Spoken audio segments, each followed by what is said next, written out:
नमस्कार मैत्रिणींनो, घरची सोपी रेसिपीत आपल्या सर्वांचे स्वागत आहे। आज आपण अगदी कुरकुरीत आणि क्रंची अशी चिक्की बनवणार आहोत। मैत्रिणींनो, ही चिक्की अगदी कुरकुरीत आणि क्रंची जसं मी म्हणाले तशीच बनणार आहे, अगदी मार्केटमध्ये जशी मिळते तशीच।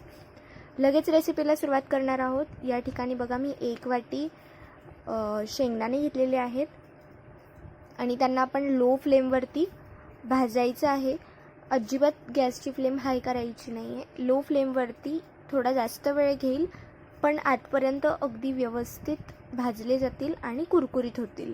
आणि ह्यामुळे आपले जी चिक्की आहे ती कुरकुरीत होते।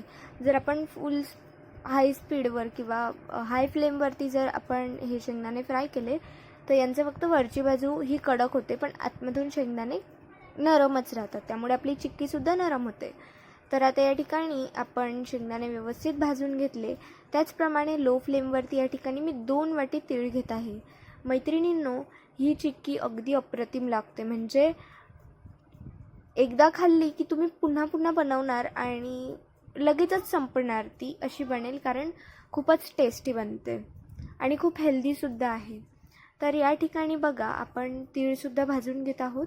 तिळीचा रंग थोडासा गोल्डन ब्राऊन होईपर्यंत आपण तिला भाजायचं आहे, जोपर्यंत ती थोडीशी फुलत नाही आणि आपल्याला कळतं की तीळ आतपर्यंत व्यवस्थित भाजली गेली पाहिजे, अगदी कुरकुरीत झाली पाहिजे। तर या ठिकाणी तीळसुद्धा आपली भाजली गेलेली आहे, आपण हिला काढून घेऊया।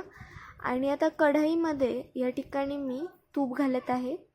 साधारणतः या ठिकाणी मी 2 चमचे तूप घातलेलं आहे आणि यामध्ये मी साधारणतः 1.5 वाटी गूळ घातलेला आहे।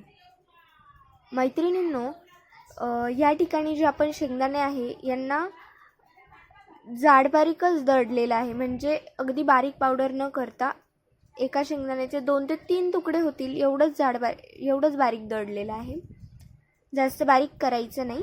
आणि त्यासाठी आपण या ठिकाणी 1.5 वाटी गूळ घेतलेला आहे।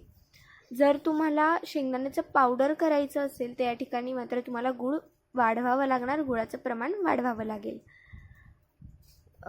तर आता या ठिकाणी बघा, आपण गुळाला व्यवस्थित फेटून घेणार आहोत। या ठिकाणी व्यवस्थित मिक्स करायचे। तुपाची लेअर वरती आलेली आहे गुळावरती। आता यामध्ये मी वेलची पूड घातलेला आहे आणि गुळाला असा थोडासा फेस आलेला आहे आणि गूळ व्यवस्थित शिजत आहे। आपण कंटिन्यूअस गुळाला हलवत राहायचं आहे, जेणेकरून गूळ खाली चिटकणार नाही। आणि या ठिकाणी एका वाटीत मी पाणी घेतलेलं होतं आणि त्या पाण्यामध्ये मी गुळाचा एक गोळा टाकून बघितला, तो गुळाचा जो गोळा आहे तो पाण्यात गेल्यानंतर अगदी कडक झाला पाहिजे, नरम नाही झाला पाहिजे। आणि मग जर तो कडक झाला तर समजायचं आपला गूळ तयार झालेला आहे। आणि मग यामध्ये हळूहळू आपण तीळ आणि शेंगदाणे जे आहेत ते घालणार आहोत। तर या ठिकाणी बघा, हळूहळू करून घालायचं आणि सगळे जे तीळ आणि शेंगदाणे आहेत ते ह्या गुळात व्यवस्थित परतवायचे। गूळ आहे तो सगळ्याच तीळ आणि शेंगदाण्यांपर्यंत पसरला पाहिजे।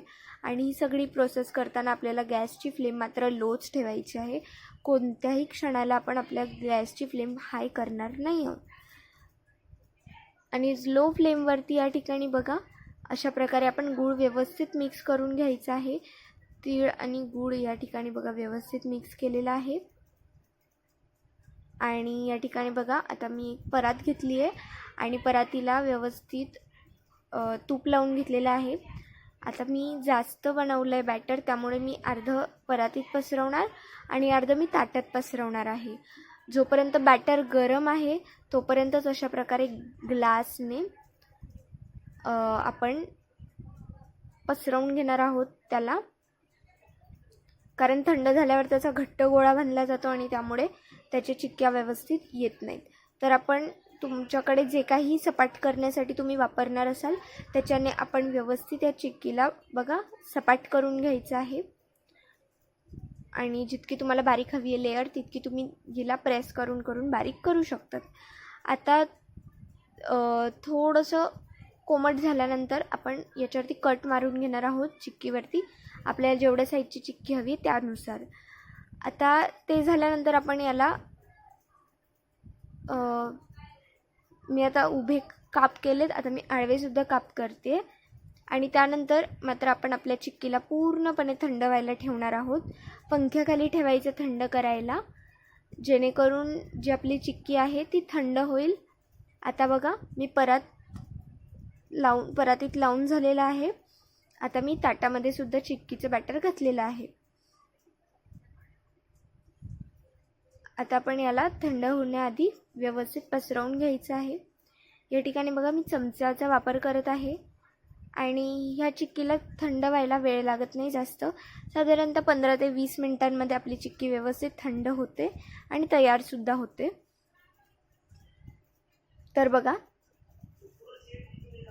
आणि हे चिक्कीचं बॅटर जर पसरवतानाच थंड झालं तर याची कापसुद्धा होत नाही. त्यामुळे हे बॅटर थोडंसं गरम असतानाच यावरती आपल्याला असे काप करून घ्यावे लागतात. आता काप करून झालेले आहेत आणि चिक्की थंडसुद्धा झालेली आहे. तर आता आपण अशा प्रकारे आपली चिक्की जी आहे ती काढून घेणार आहोत. मैत्रिणींनो, अशा प्रकारे आपली ही चिक्की तयार होती आहे. सगळे पीसेस आणि खाली तुपाची थोडी जाड लेअर लावल्यामुळे की नाही ही चिक्की पटापट निघते. हे बघा, आणि थंड झाली आहे त्यामुळे तर अगदी पटापट निघते. आणि मुख्यतः तिचा शेप बिघडत नाही थंड झाल्यामुळे. तर आता या ठिकाणी बघा, इथे थोडीशी चिक्की गरम होती पण तरी व्यवस्थित निघालेली आहे. आणि बस आता एकदा फायनल आपण चिक्कीला थंड करवणार आहोत, प्रत्येक एका चिक्कीला, आणि मग आपण हिला डब्यामध्ये स्टोअर करून ठेवायचं. मैत्रिणींनो, ही चिक्की खूप लाँग टाईमसाठी स्टोअर करून ठेवू शकतात तुम्ही एका एअरटाईट कंटेनरमध्ये, ज्यामध्ये हवा जाणार नाही अशा कोणत्याही डब्यामध्ये तुम्ही हिला लाँग टाईमसाठी प्रिझर्व करून ठेवू शकतात आणि हवा तेव्हा हिचा आस्वाद घेऊ शकतात. तर मैत्रिणींनो, रेसिपी कशी वाटली कमेंट करून कळवा. ह्या ठिकाणी तुम्ही बघू शकता चिक्की किती पटकन आणि कुरकुरीत अशी बनलेली आहे आणि तुटतसुद्धा एकदम पटकन आहे.